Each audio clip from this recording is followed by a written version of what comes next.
Semua orang senang melihatnya karena dia bersih, karena dia rupawan, karena dia sopan dan santun. Karena ayahnya meninggal dan ibunya juga sudah lama meninggalkan. Orang kasihan melihatnya.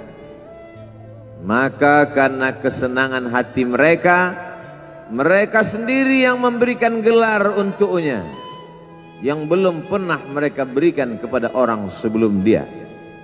Gelar itu bernama Al-Amin, orang yang layak menerima amanah.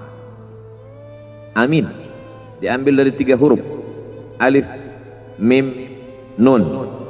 Dari kata alif, mim, nun muncullah kata amanah.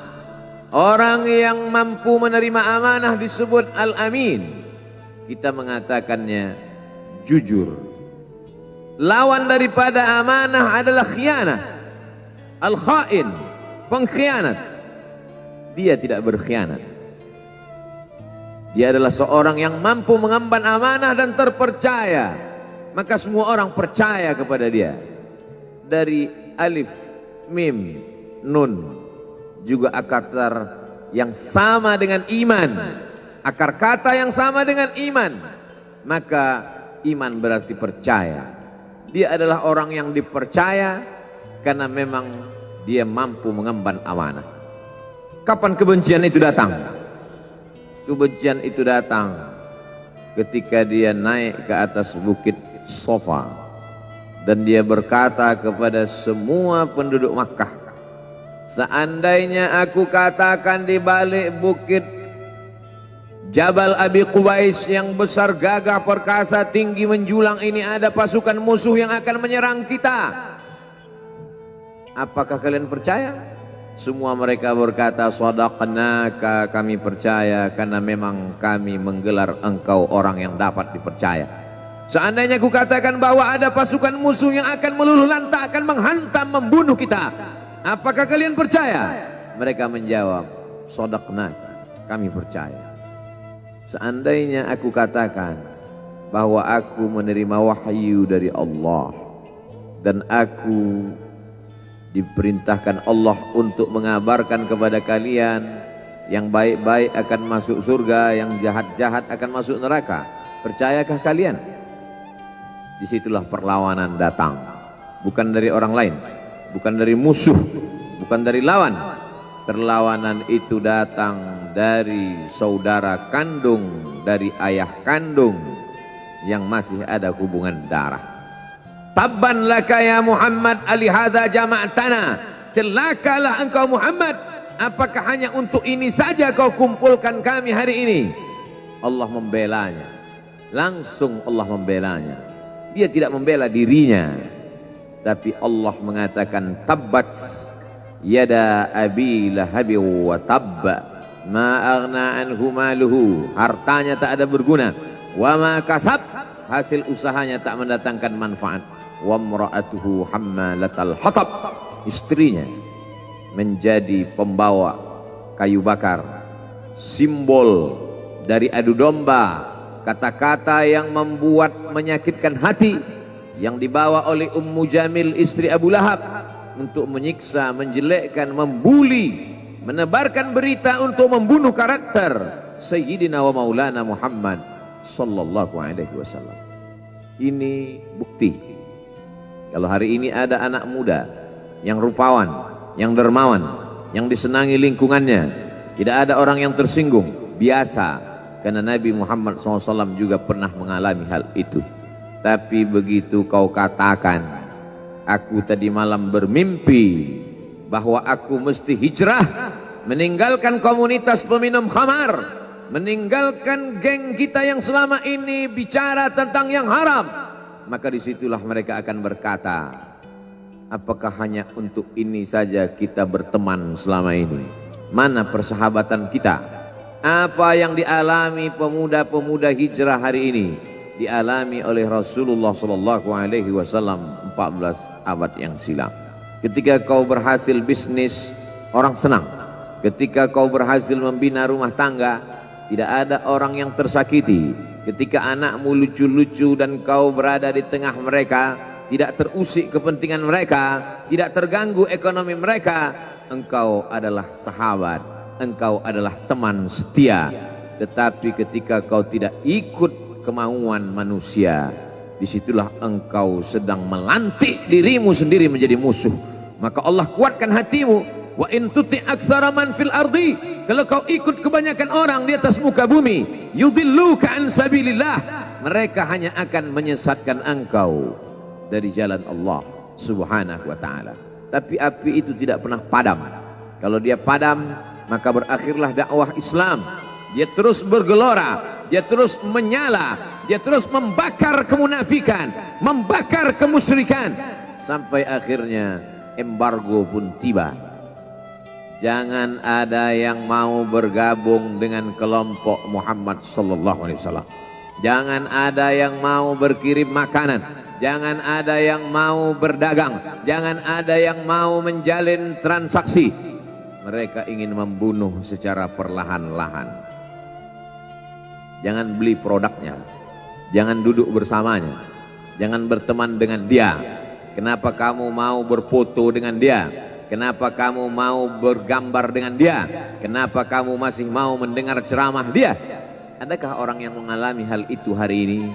Adakah ketakutan-ketakutan dari hamba Allah yang mengatakan Allahu Akbar, Allah Maha Besar, tapi takut ditinggalkan kawan, cemas ditinggalkan sahabat? Maka itu pernah terjadi pada kelompok Sayyidina wa Maulana Muhammad sallallahu alaihi wasallam. Kalau pembunuhan karakter tidak berhasil, maka ada yang lebih dahsyat daripada itu. Mereka tawarkan dunia beserta isinya. Wallahi, demi Allah wahai paman, demi Allah wahai Abu Talib, law wada'u syamsa fi yamini wal qamara fi yasari, andai mereka letakkan matahari di tangan kananku, bulan di tangan kiriku, ala atruka hadzal amr, supaya aku tinggalkan dakwah ini, aku tidak akan meninggalkannya. Bujuk rayu mulai tiba. Itu terjadi pada diri Nabi Muhammad sallallahu alaihi wasallam. Kalau kau tidak mempan dimusuhi, kalau kau tidak mempan dirangkul, kau akan dipukul. Kalau kau tidak mempan dipukul, kau akan dirangkul.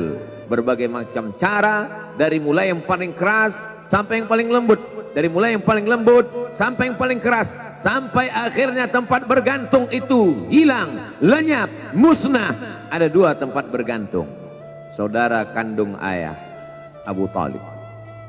Mereka tidak mengusiknya karena dia keponakan Abu Talib.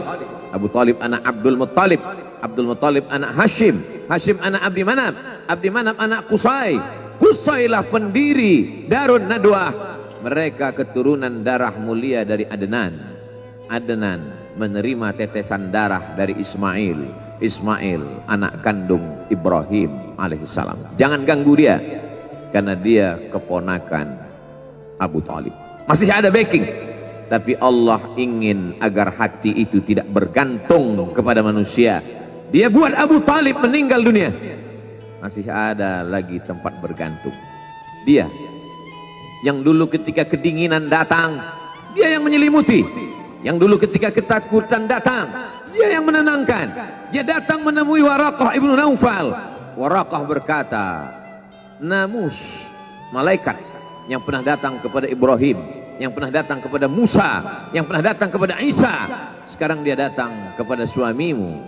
Katakanlah, jangan takut, jangan cemas. Kalau nanti sampai masanya dia akan diusir dari kampung halamannya, aku orang pertama yang akan membelanya. Karena begitu yang kutemukan dalam kitab-kitab suci yang kubaca, kata Waraqah bin Naufal.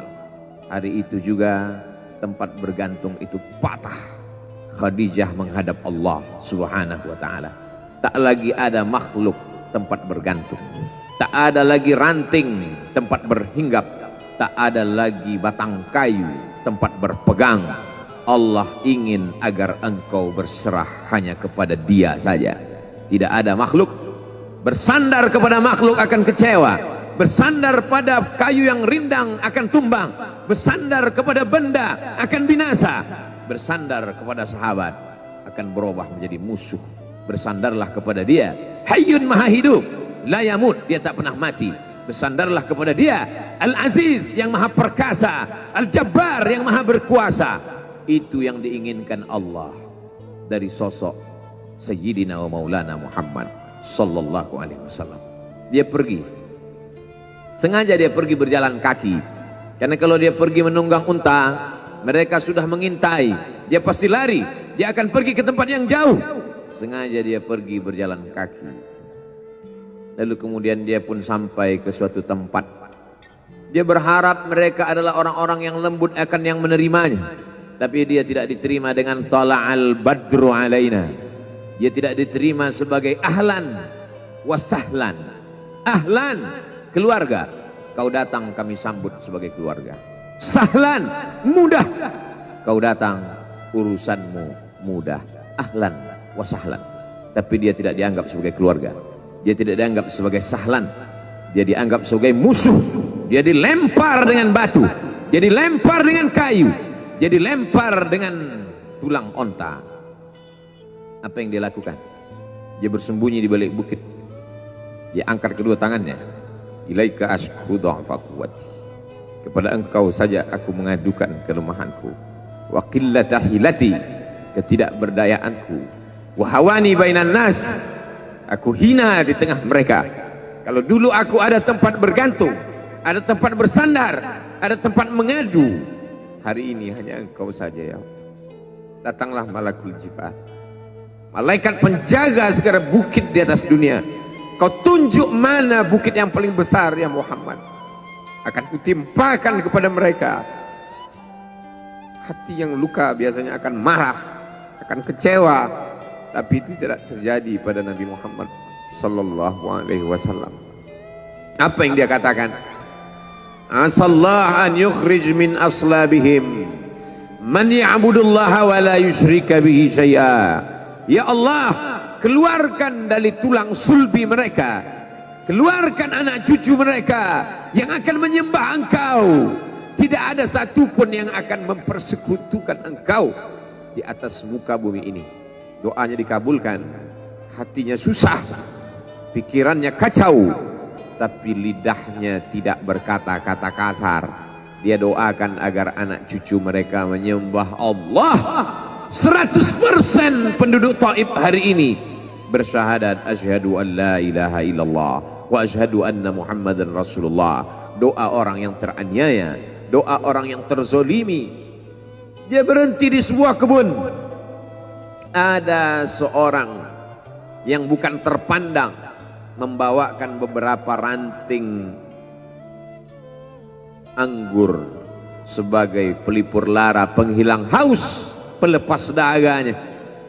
Ketika anggur itu akan masuk ke mulutnya, dia berkata Bismillahirrahmanirrahim, atas nama Allah. Maka hamba sahaya miskin, susah, melarat, perantau yang tak punya apa-apa itu heran. Apa yang kau ucapkan? Bismillah. Kau sebut nama Allah ya. Tidak ada satupun orang di kampung ini kalau makan menyebut nama Allah. Siapa engkau? Aku Nabi yang diutus Allah Subhanahu wa ta'ala. Berarti engkau sama dengan orang yang dulu pernah berada di kampungku. Engkau dari mana? Aku dari Ninawi. Ninawi ya. Di sana ada saudaraku, kata Nabi Muhammad sallallahu alaihi wasallam. Di sana ada saudaraku namanya Yunus bin Matta. Yunus bin Matta adalah saudaraku. Sama-sama hamba yang diutus Allah Subhanahu wa ta'ala. Dia juga diingkari oleh kaumnya. Dia masuk ke dalam lautan, ditelan seekor ikan dalam 3 kegelapan. Gelapnya tengah malam, gelapnya lautan, gelapnya perut ikan. Dia berserah kepada Allah. La ilaha illa anta subhanaka inni kuntu minal zalimin. Begitu cara Allah mengingatkan Nabi Muhammad SAW. Apa yang kau rasakan hari ini belum ada apa-apanya dengan apa yang pernah dirasakan oleh Yunus bin Matta. Mendengar itu langsung saja Addas bersimpuh sujud mencium lutut Nabi Muhammad sallallahu alaihi wasallam. Dia tidak mulia, dia hamba sahaya, dia miskin, dia perantau, tapi dia sempat mencium tangan Nabi Muhammad sallallahu alaihi wasallam. Dia sempat menghilangkan dahaga dari leher Nabi Muhammad sallallahu alaihi wasallam. Pertemuan yang berkesan. Biarlah pertemuan itu sekali, tapi sampai ke lubuk hati. Untuk apa pertemuan yang berulang kali, tapi hanya sampai di tepi bibir, hanya basa-basi. Nabi sallallahu alaihi wasallam kembali, dia pulang. Di tengah perjalanan dia mendengar, "Qul," katakan, "Uhiya ilayya annahu istama'a nafarun minal jin." Ada sekelompok jin. Jin itu berkata, "Inna sami'na Qur'anan ajaba." Kami mendengarkan bacaan Al-Quran ajaba, menakjubkan, ajib. Biarlah manusia menolakmu. Biarlah manusia yang angkuh dan sombong itu tidak menerimamu. Tapi ada satu makhluk yang mau menerimamu. Inna, kami dari kalangan jin, sami'na, mendengar Qur'anan ajaba, bacaan Al-Quran yang mengagumkan, yahdi ila rusdi, yang membuat kami lurus berpikir benar. Betapa jin yang dikatakan makhluk jahat, tapi ketika dia mendengarkan bacaan Al-Quran tersentuh hatinya dan dia bersyahadat, anna minnal muslimun, kami ada yang muslim, wa minnal qasitun, kami ada yang kafir. Yang muslim taharrau rasyada, selalu mencari jalan kebenaran. Yang kafir kanu li jahannam hataba, mereka hanya akan menjadi santapan neraka jahanam. Dia kembali ke kota suci Makkah Al-Mukarramah seperti biasa, sampai akhirnya datanglah malaikat Jibril membelah dadanya, mensucikan hatinya sampai layak. Lalu kemudian dia pun dibawa. Subhanalladzi asra bi'abdihi lailan, maha suci Allah yang memperjalankan hambanya pada suatu malam, minal masjidil haram ilal masjidil aqsa, dari masjidil haram ke masjidil aqsa, alladzi barakna haulah, kami berkahi sekelilingnya. Untuk apa? Linuriyahu min ayatina, kami ingin memperlihatkan kepadanya tanda-tanda kebesaran kami. Selama ini dia hanya didengar, azab kubur didengar, neraka jahanam didengar, malaikat didengar. Hari ini kami ingin memperlihatkan tanda-tanda itu kepada hamba kami. Jangan bersedih ketika kau didustakan, jangan bersedih ketika kau dibunuh karaktermu, jangan berduka cita ketika tidak ada manusia yang menerimamu, karena sesungguhnya itu hanyalah cara Allah menguatkan hatimu, karena dia ingin mengangkat derajatmu, menempatkan di tempat yang terpuji, memperlihatkanmu sesuatu yang tidak pernah dia perlihatkan kepada manusia yang lain. Dia buat hatimu hancur berkeping agar tidak lagi ada tempat makhluk dalam hatimu, yang ada hanya Allah semata. Ma fi qalbi ghairullah. Pada saat itu mentalmu sudah kuat, layaklah engkau berada di tempat yang terpuji. Kalau ada orang menyakitimu, jangan berduka. Kalau ada tetangga, sahabat, kawan baik meninggalkanmu, jangan berduka lara, karena sesungguhnya di balik itu semua, fa inna ma'al usri yusra, inna ma'al usri yusra, idza daqat 'alaika dunya faqul ya Allah.